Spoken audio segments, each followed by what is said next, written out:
2 Toontown games, 4 Makeship drops, 2 launching in 3 days, and the never revealed in a podcast that people watch. Today, we're breaking down everything coming to Toontown in regards to merch this summer.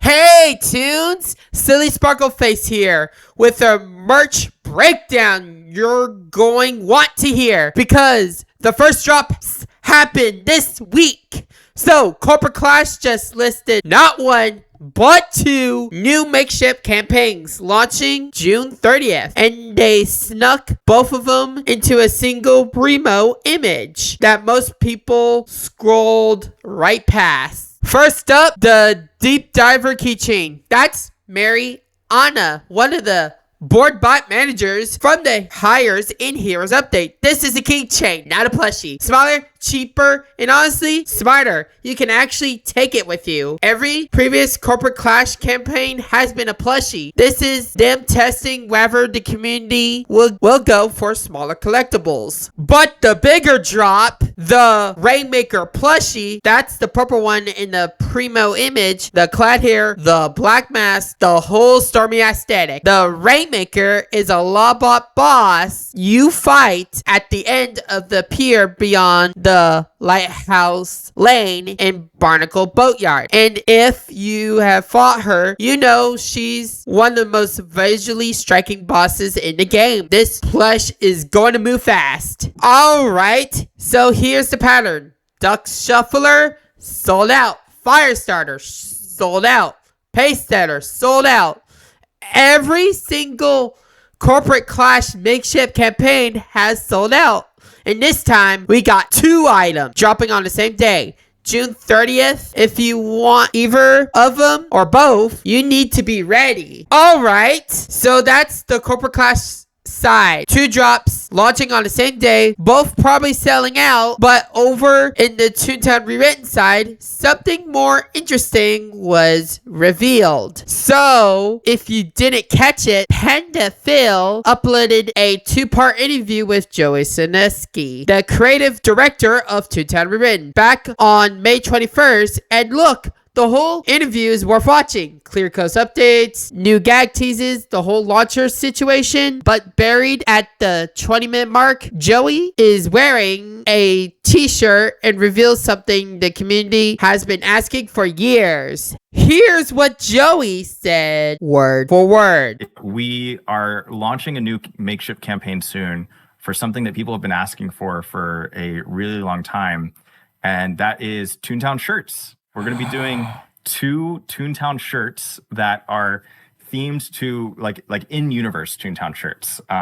One of them about a shop in Toontown, one of them about an organization in Toontown. Joey described it as a maroon shirt with a circular emblem that reads, Crack Up Auto Repair, full service. And he will say the final version is going to look even better. More of a washout, lived-in look like an actual auto shop that been through the ringer. Alright, that's a detail that tells me that the art team is going all in on making these feel authentic.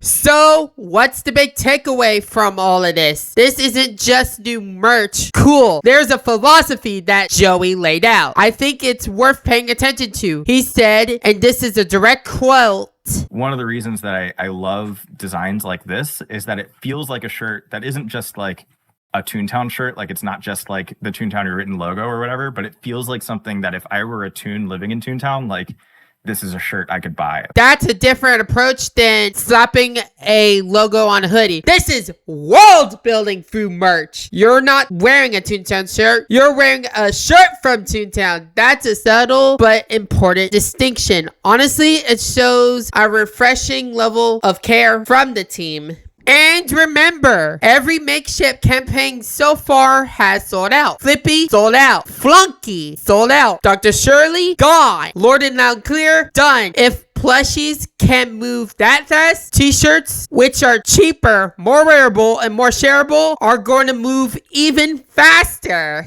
Alright, so here's where it gets interesting. Joey said there are 2 shirts. One is a shop, Crack Up Auto Repair. Other is to an organization in Toontown. Now, he didn't say which organization, so let's speculate a bit. Option 1, Looney Lab. Oh, the community would eat that up. Option 2, Toon Resistance. We know they exist in the lore. They're underground group fighting the cogs. A Toon Resistance shirt would be like wearing a band tee for most of the niche brand imaginable, and the community would love that. Option 3, this is my personal theory, the Laugh Olympics. We haven't seen anything from them in a while. An event themed t-shirt somewhat makes sense for a summer campaign drop, but that's my perspective. Sound off in the comments. I'm curious to hear your take and what you think the second short is. So when is the Toontown rewritten drop actually happen? Joey said in the next 2 to 3 months. That the original interview was on April 27th and the whole interview was uploaded on YouTube on May 21st. So we're looking at a launch window between soon and late July, which means, and I'm just saying, if you're watching this in June, you do not have a lot of time to save up. So, and here's my advice. When those Makeship campaigns drop, they don't restock. That's the whole model of Makeship. Once the campaign window closes, it's gone. So, if you want these shirts, you need to be following Toontown Rewritten socials and their Discord so they don't miss the announcement. Oh, and one more thing before we wrap up. Joey also mentioned that Toontown Rewritten has a fully designed vinyl figure ready to go. They just need enough community demand to justify the production run. He especially asked people to post about it on Reddit, talk about it on Discord, and show Makeship there's enough interest. So if you want Toontown vinyl figures to become a real thing, make some noise. That's not me saying that. That's literally Joey asking you to do that. So there you have it. 4 drops, 2 games, 1 summer of Toontown merch. The Deep Diver Keychain and the Rainmaker Plush both launched June 30th. The Crack Up Auto Repair shirts are coming soon or July. If you want the vinyl figures, Joey Ziolkowski is literally asking you to make noise about it. The real question is, are you grabbing the keychain, the plush, the shirt, or all 4 of them? I'm curious to hear your take. Sound off in the comments. And of course, don't forget to hit that like button and subscribe button. While you're at it, for more deep dives and gameplay from the world of Toontown, thank you for tuning in, everybody. Thank you for watching. Until next time. Alright, and goodbye.